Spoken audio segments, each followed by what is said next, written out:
اعوذ باللہ من الشیطان الرجیم بسم اللہ الرحمن الرحیم هو الذی خلقکم من طین ثم قضى اجلا، وہی ہے کہ جس نے تمہیں بنایا ہے گارے سے اور پھر ایک وقت مقرر کر دیا ہے. یعنی یہ کہ ہم ہر شخص جو ہے جس کو اللہ نے دنیا میں بھیجا ہے اس کا اس دنیا میں رہنے کا وقت معین ہے، اور ایک خاص اجل جو ہے اس کی اجلاً وہ یہ ہے کہ موت کا وقت معین ہے. وہ اجل مسمى عنده، اور ایک اور ہے مقرر وقت اس کے پاس. یعنی ایک تو ہے انفرادی موت، جیسے کہ حضور نے فرمایا من مات فقط قامت قیامتہ، ایک اجتماعی موت ہونی ہے اس دنیا کی، وہ اللہ نے خاص چھپا کر اپنے پاس رکھی ہے جس کا علم کسی اور کو نہیں دیا. ثم انتم تنظرون مسمى عنده واجل مسمى عنده، اور ایک اور ہے معین وقت جو اس کے پاس ہے. ثم انتم تنظرون، لیکن تم شک کرتے ہو. وَهُوَ اللَّهُ فِي السَّمَاوَاتِ وَفِي الْأَرْضِ، اور وہی اللہ ہے آسمانوں میں بھی اور زمین میں بھی. ایک ہی اللہ ہے، یہ نہیں ہے کہ آسمانوں کا اللہ کوئی اور ہے، زمین کا اللہ کوئی اور ہے.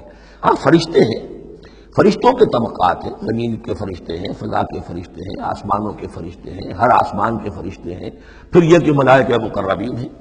لیکن ذات باری تعالیٰ تو ایک ہی ہے. یعلم سرکم و جہرکم، وہ جانتا ہے تمہارا چھپا بھی اور تمہارا کھلا بھی، ظاہر بھی. وَيَعْلَمُ مَا تَكْسِبُونَ، اور وہ جانتا ہے جو کچھ کہ تم کماتے ہو. کمانے سے مراد یہی نیکی یا بدی. وَمَا تَأْتِيهِم مِّنْ آیَةٍ مِّنْ آیَاتِ رَبِّهِمْ، اور نہیں آتی ان کے پاس کوئی نشانی ان کے رب کے آیات میں سے، اِلَّا كَانُوا عَنْهَا مُعْرِضِينَ، مگر یہ کہ یہ اس سے اعراض ہی کرنے کے عادی ہو چکے ہیں. ہم نئی سے نئی صورتیں بھیج رہے ہیں، نئی سے نئی آیتیں نازل کر رہے ہیں، لیکن یہ اعراض پر تلے ہوئے ہیں. فَقَدْ كَذَّبُوا بِالْحَقِّ لَمَّا جَاءَهُمْ، تو اب انہوں نے جھٹلا دیا ہے حق کو جبکہ ان کے پاس آ چکا.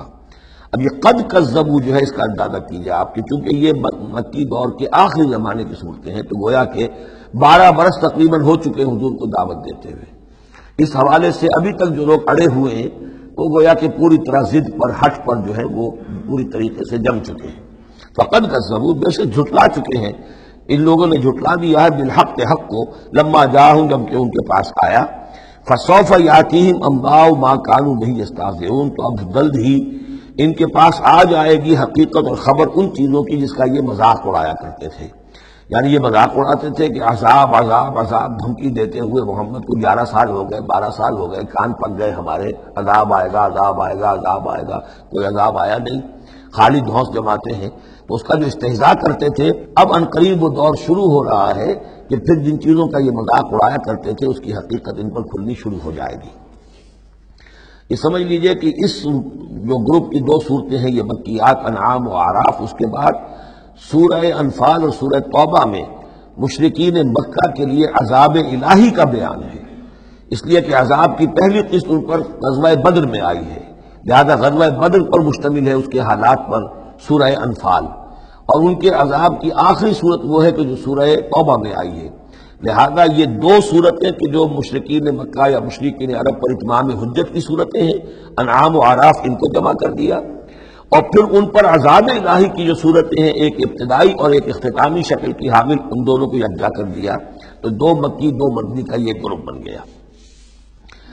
الم یروا کما اہلکنا من قبلہم من قرن مکناہم فی الارض ما لم نمکن لکم، کیا انہوں نے دیکھا نہیں کہ کتنی ہی ہم نے نسلوں کو اور قوموں کو ہم نے ہلاک کیا جنہیں ہم نے زمین میں تمکن عطا فرمایا تھا جو تمہیں عطا نہیں کیا ہے.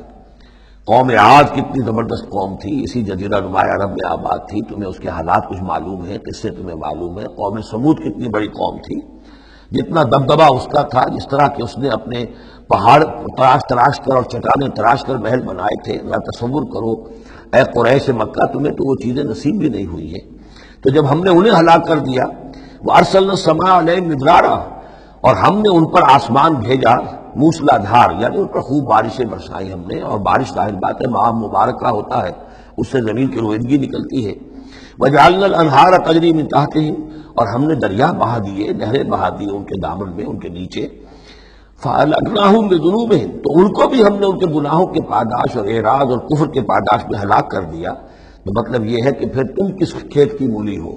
تم کیا سمجھتے ہو کہ تمہارے ساتھ اللہ تعالیٰ کی سنت اور اللہ کا قانون بدل جائے گا؟ وَأَنشَأْنَا مِن بَعْدِهِمْ قَرْنًا آخَرِينَ، اور ہم نے ہر ایک کو ہلاک کرنے کے بعد پھر ایک اور قوم کو اور ایک اور نسل کو اٹھا دیا. وَلَوْ نَزَّلْنَا عَلَيْكَ كِتَابًا فِي قِرْطَاسٍ. اب یہ اصل میں اس آیت کو سمجھ لیجیے، آیت نمبر 7 جو ہے یہ اس سورہ مبارکہ کا سب سے بڑا مرکزی مضمون ہے کہ حضور پر آخری دباؤ ڈال دیا تھا قریش نے کہ آپ اگر رسول ہیں اور رسالت اپنی ہم سے بنوانا چاہتے ہیں تو کوئی حصی معجزہ ہمیں دکھائیے، ایسا معجزہ جو اب آپ کی آنکھوں سے دیکھیں. مردہ کو زندہ کیجئے، آسمان پہ چڑھ کے دکھائیے، مکے میں ابھی کوئی باغ بنا دیجئے، یہاں کوئی چشمہ نیا نکال دیجئے، کوئی سونے چاندی کا محل دکھا دیجئے، آسمان سے اترتے ہوئے کتاب لے کر اترتے ہوئے ہم دیکھیں آپ کو. تو یہ ان کی طرف سے تقاضا جو ہے زور پکڑتے پکڑتے پکڑتے، اور یہ آپ دیکھیں کہ مسلسل چلے گا معاملہ. اب یہ اللہ تعالیٰ کی طرف سے فیصلہ یہ تھا کہ ہم نے ایسا کوئی معجزہ نہیں دکھانا. اب یوں سمجھے آپ کہ یہ چکی کے دو پارٹ تھے جن کے درمیان حضور صلی اللہ علیہ وسلم کی ذات آ گئی. بظاہر لوگوں پر یہ اثر پڑ رہا ہے کہ بھئی ہمارے جو یہ سردار ہیں قریش کے ٹھیک ہی تو کہہ رہے ہیں، عوام الناس کے اوپر یہ اثر پڑ رہا ہے کہ یہ رسالت کے مدعی ہیں، نبوت کے مدعی ہیں. موسیٰ نے کیسے معجزے دکھائے تھے یہ خود بتاتے ہیں، عیسیٰ نے کیسے معجزے دکھائے تھے یہ خود بیان کرتے ہیں. کیا وجہ ہے پھر کیوں نہیں معجزہ دکھاتے؟ تو گویا کہ ان کے لیڈروں نے عوام کی مت مار دی تھی، اور عوام جو ہیں وہ کہہ رہے تھے کہ گویا کہ ان کی حجت محمد پر قائم ہو چکی ہے صلی اللہ علیہ وسلم.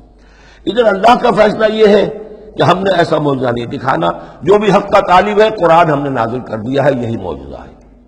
تو یہ جو ہے رد و قضا اس میں جو ہو رہی ہے، اور اس میں واقعہ یہ ہے کہ کسی جگہ پر تو جا کر انسان کانپ اٹھتا ہے تصور کر کے کہ حضور صلی اللہ علیہ وسلم کی جو جان تھی، جان مبارک آپ کی کس قدر ضیق میں آ چکی تھی. ادھر اللہ کا فیصلہ اٹل ہے، ہم نے نہیں دکھانا.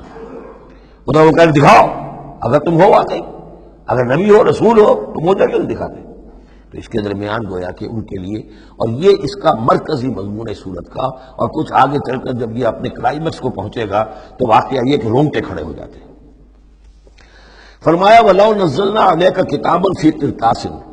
اگر ہم نے اتار دی ان پر کوئی کتاب جو کہ کاغذوں میں لکھی ہوئی ہے، فَلَمَسُوهُ، اور وہ اسے چھو بھی لیں بِأَيْدِيهِمْ اپنے ہاتھوں سے، لَقَالَ الَّذِينَ كَفَرُوا إِنْ هَذَا إِلَّا سِحْرٌ مُبِينٌ. اس وقت بھی یہ کافر یہی کہیں گے کہ یہ تو کھلا جادو ہے، ہماری آنکھوں پر اثر ہو گیا تھا، ہماری نظر بندی کر دی گئی تھی. جس نے نہیں ماننا اس نے نہیں ماننا ہے. البتہ ہوگا کیا، ہم ایسا معجزہ دکھا دیں گے کہ مہلت ختم ہو جائے گی، پھر فوراً عذاب آئے گا.